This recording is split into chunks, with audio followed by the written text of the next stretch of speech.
皆さんこんにちは、あやこんです。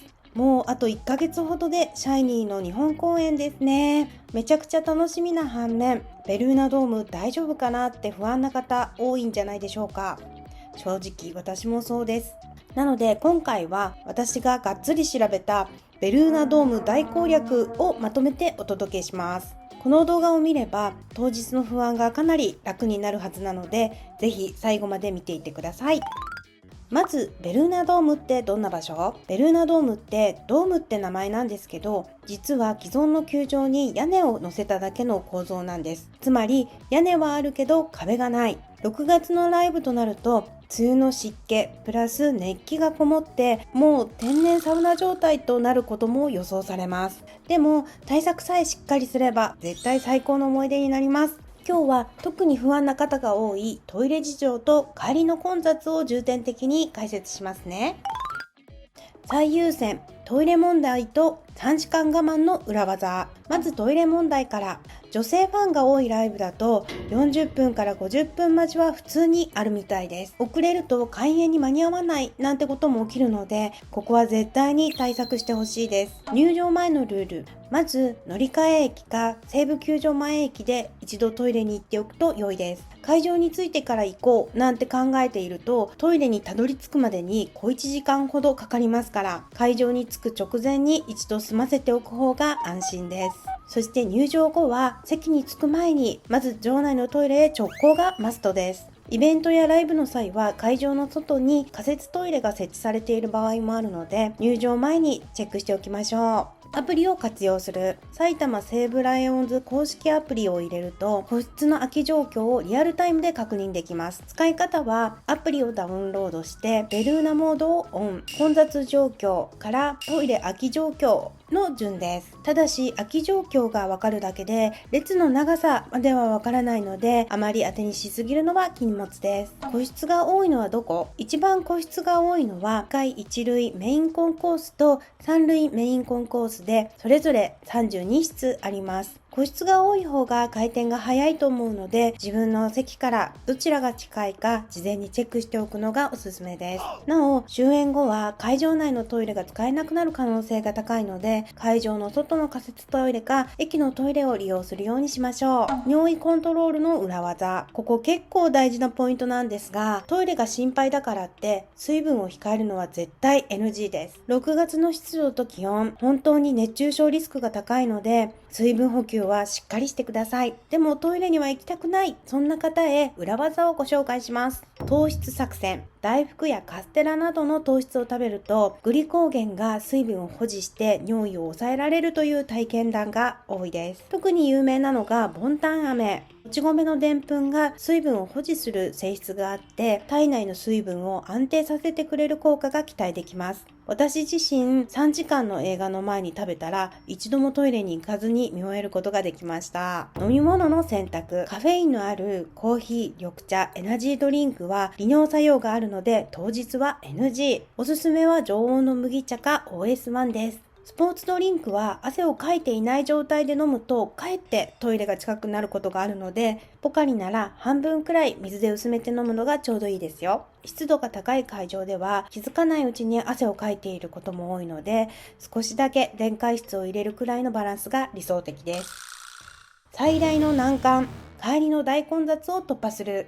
さあ、みんなが一番心配しているであろう帰り問題です。終演後に3万人以上が一斉に西武球場前駅に向かうので、電車に乗るまでに1時間かかることもザラだそうです。もうこれはある程度覚悟するしかないです。手段1、山口線レオライナーで多摩湖方面へ。西武球場前駅からは池袋所沢方面に向かう狭山線の他に多摩湖方面に向かう山口線レオライナーという路線があります。西武球場前駅から山口線に乗り終点の多摩湖駅へ、そこから西武多摩湖線に乗り換えて国分寺駅、国分寺駅から JR 中央線に乗り換えて新宿東京方面へ、もしくは萩山駅で西武新宿線に乗り換えて高田馬場西武新宿駅へ。いずれも新宿東京方面に帰る方には有効な手段です。メリット、狭山線よりは乗客が分散されるかもしれません。多摩湖駅を過ぎれば、そこからは比較的余裕を持って乗車ができそうです。国分寺から JR 中央線に乗り換えした場合、新宿、東京方面は比較的空いています。デメリットは次の通りです。山口線は1、2両編成のとても短い電車で、一度に乗れる人数がかなり少ないです。本数も少ないので、何本も見送ることになる可能性があります。2駅だけはどうしても混雑を覚悟しましょう。乗り換えが増える分、トータルの所要時間が読みにくい。池袋方面に帰る方には遠回りになるので、あまりお勧めできません。こんな人向け、新宿や東京、中央線沿線に帰る方で、乗り換えが増えても OK な方にはありな選択肢です。ただし、とにかく早く帰りたい方には向きません。手段に、狭山線、メインルートで所沢池袋方面へ。ほとんどの方がこのルートを使うことになる王道中の王道です。西武球場前駅から狭山線に乗り、所沢駅で西武池袋線に乗り換えて池袋へ向かいます。所沢駅での乗り換えが主なポイントになります。メリット、本数が多いので山口線のように何本も見送る必要がないです。直通で池袋方面に向かえるので、ルートがシンプルで分かりやすいです。乗り換えが少なく、疲れた状態でも迷いにくい。デメリット、西武球場前から所沢間の約10分間はものすごい混雑になります。ホームに並ぶ時間も含めると乗車まで1時間近くかかることも。正直この区間の混雑はどうしても避けられません。ここでちょっとした小技をご紹介します。狭山線に乗るときはできるだけ車両の前の方に乗るようにしましょう。池袋駅、所沢駅での乗り換え口や改札に近いので、降りてからの移動がスムーズになります。200メートルほど歩く必要がありますが、その分だけ人の波から少し抜け出せます。歩く価値ありです。手段3、車、タクシー、バス。電車が無理なら車やタクシーでと思う方もいるかもしれません。メリット、座って帰れる。乗り換えがない。終電を気にしなくてよい。デメリット、駐車場の数が少なく、そもそも駐車できない可能性が高い。終演後は周辺道路が確実に大渋滞します。電車より遅くなるケースも十分あります。タクシーも同じ道路を通るので渋滞に巻き込まれます。ベルーナドームからのバスは野球の試合の日のみ運行され、ライブやイベントの時には運行されません。結果的に時間もお金もかかるという最悪のパターンになりやすいです。よほど事情がない限り車、タクシーはおすすめしません。手段4、徒歩で別の駅を目指す。いっそ歩いて別の駅まで行けば空いてるんじゃという発想で、徒歩で混雑を回避するルートがいくつかあります。パターン A、上北台駅まで歩く。約40分。多摩都市モノレールの上北台駅まで歩くルートです。検索すると一番よく出てくる方法なので、知っている方も多いかもしれません。メリット、モノレールに乗ってしまえば座って帰れる。立川駅で JR 中央線に乗り換えられるので、新宿、東京方面の方には便利。デメリット、夜道が暗く、歩道がない場所や人気のない場所があって危険です。暗い山道を40分歩くので、体力的にもかなりしんどいです。一人での移動は特にリスクが高いです。途中で道に迷ったやスマホの電波がない場合、積みます。当部分をレンタサイクルを利用する方法も検討しましたが、返却ポートが少ないまたは満車で返却できない場合や、自転車本体がライブ後は一斉に借りられている可能性も高いです。予約するにも会場から出れる時間を予測するのが少々難しいので、やはりレンタサイクルも難しいかなと思います。パターン B、下山口駅まで歩く。約30分、西武狭山線の下山口駅まで歩くルートです。一駅歩いたところであまり意味がないんじゃと思いましたが、案外メリットがありそうです。メリット、西武球場前駅への入場制限や乗車待ちの列に並ばなくてよい。自発の電車を求めてホームを移動しなくてよい。下山口駅からだと電車が満員で乗れないんじゃないかと思われると思うんですが、確かに数本見送らなくてはならないことにはなりそうですが、それでも西武球場前駅から乗るのと下山口駅から乗るのでは差がありそうです。精神的ストレスの回避。始発駅の駅前広場で数万人の中に埋もれて一歩も動けないまま1時間待つのと、自分のペースで30分歩きホームで10分待つのでは精神的な疲労度が全く違います。待ち時間の質。下山口駅のホームで待つ方が風も通りやすく、人混みの密度も始発駅よりはマシです。デメリット、それでも30分はライブ後の疲れた体にはなかなかしんどいです。先ほど紹介した上北台駅へ向かうルートよりは大通りをずっと歩けますが、歩道が狭い箇所もあります。パターン C、西所沢駅まで歩く。約1時間。こちらは体力に自信のある強者だけにおすすめする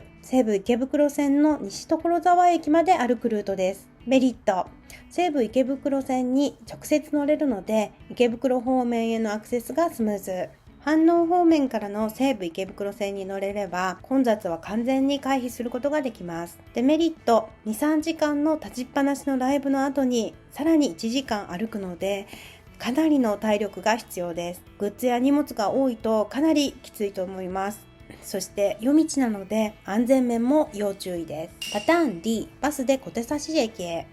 徒歩20分プラスバス15分。椿峰ニュータウン入り口のバス停まで歩いて、そこからバスで西武池袋線の小手指駅へ向かう方法です。メリット、途中からバスに乗れるので歩く距離が抑えられます。小手指駅から西武池袋線でそのまま池袋方面へ帰れます。デメリット、バスの本数が少ないことや混雑状況が読みにくく待ち時間が読めない部分があります。バスもライブ後の渋滞に巻き込まれる可能性があります。ですが方面としては渋滞の中心からはやや外れるので止まってしまって動かないほどではないのではと予想しています。徒歩ルート全体を通して言えること、どのパターンもライブ後の疲れた体で歩くことになるのは変わりません。体力に自信のある方、複数で動ける方向けの選択肢です。もしチャレンジする場合は当日の体調とよく相談して、一人の場合は安全面を優先して判断してください。できれば複数人で、かつライトやリフレクターなどの対策をしっかりするようにしましょう。手段5、時間をずらして帰る。混雑そのものを回避するという発想の転換です。やり方は2パターン。パターン A、アンコール中に早めに離脱する。最後まで見届けたい気持ちはよくわかります。でも終電が心配だったり、どうしても混雑が無理という方は、アンコール中に勇気を持って離脱するのも一つの選択肢です。数分早く動くだけでホームの混雑がかなり違います。実はベルーナドームって壁がない構造のおかげで音漏れがすごいんです。なので会場を出た後も駅に向かいながらライブの音がしっかり聞こえるという口コミが多数あります。数分早く動くだけでホームの混雑がかなり変わるので音漏れを楽しみながら移動するのもありだと思います。パターン B、あえて場内で待機してピークをずらす。逆に終電の心配がない方は終演後すぐに動かず場内や周辺でしばらく待機するのも手です。混雑のピークは終演直後の30分から50分なのでそれをやり過ごせれば電車も比較的スムーズに乗れそうです。メリット、混雑のピークを物理的に避けられる。体力的にも精神的にも余裕が生まれる。デメリット、終電がある方にはパターン B は使えない。パターン A はライブを最後まで見られないのが最大のデメリットです。結局どの手段が一番いいの？ここまでいろんな手段をご紹介してきましたが、正直なところどのルートを選んでもそれぞれリスクがあります。狭山線はどうしたって混雑するし、山口線は本数車両が少なすぎてかえって時間がかかるリスクがあります。車タクシーは渋滞で電車より遅くなる可能性が高い。徒歩ルートは夜道が暗くて危険。体力的にもライブ後にはきつすぎる。時間をずらす方法は有効ですが、終電との兼ね合いが必要。混雑を避けようとすれば別のリスクや不快さが生まれるし、楽なルートには楽なルートなりの落とし穴があります。残念ですがベルーナドームに関しては完璧な帰り方は存在しないというのが結論です。だからこそ最終的には自分の条件に合わせて選ぶのが一番だと思います。ライブは最後まで見届けられないけど、ベルーナドームは音漏れがすごいから駅の直前で最後まで聞いてから電車に乗るとか、乗り換えが増えるのは嫌だけど山口線なら混雑は2駅だけだからそっちがいいとか、自分にとって何が一番ストレスかを基準に選んでみてください。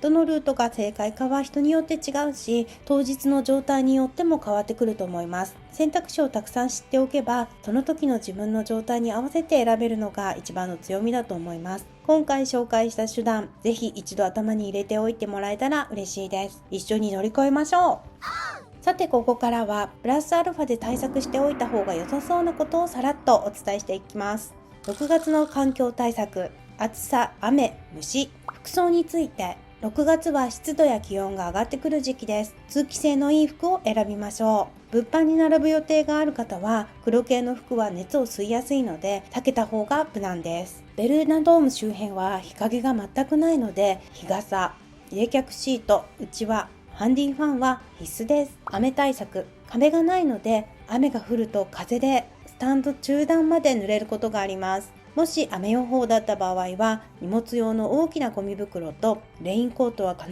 ず持って行ってください。また夜は冷えることもあるので上着もあると安心だと思います。虫対策、半屋外なので虫が入り放題です。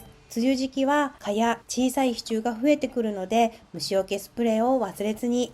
飲食物の調達、駅前のコンビニは1軒しかなくかなり混みます。会場内の飲食店も野球の時より少なめ、そして早めに閉まる傾向があるので飲み物や食べ物は地元の駅で事前調達がベストです。特に飲み物は多めに準備してください。自販機のスポーツドリンク、水、お茶は午後から夕方には売り切れとなることが非常に多いそうです。本当に注意してください。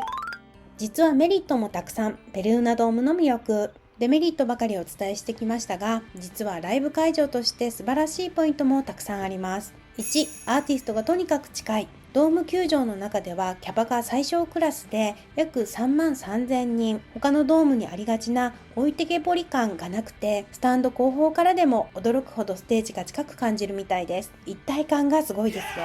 2、座席がふかふか。スタンド席には厚さ約8センチのクッションが完備されています。長時間座ってもお尻が痛くなりにくいのはかなり嬉しいポイントですよね。中には野球の年間シートホルダー向けのプレミアムシートが割り当てられることもあるみたいです。アップグレードしなかった方も当日どんな座席になるかちょっとワクワクしますよね。3、開放感がフェスみたい。壁がないことをデメリットとしてお伝えしましたが、外の風や空気を感じながら見るステージって絶対最高だと思うんですよね。フェス感覚で楽しめるのはベルーナドームならではの魅力です。まとめると、ベルーナドームはドームという名の野外フェスだと思って準備するのが正解です。飲食物は事前調達、トイレは早めに、そしてボンタン飴を忘れずに、帰りの混雑は覚悟を決める。この3点を押さえておけばきっと最高のライブになるはずです。そしてシャイニーのライブの直前に朗報があります。5月16、17日にベルーナドームでアジアスターエンターテイナーアワーズ2026が開催されます。実際に同じ会場を体験した方々の SNS 投稿が上がってくると思うので、混雑状況や会場の雰囲気などぜひ参考にチェックしてみてください。リアルな声が一番参考になると思います。皆さん体調をしっかり整えてシャイニーの公演を全力で楽しみましょう。最後までお付き合いいただきありがとうございました。参考になったよっていう方はいいねとチャンネル登録をしていただけると嬉しいです。それではまた次の動画でお会いしましょう。ありがとうございました。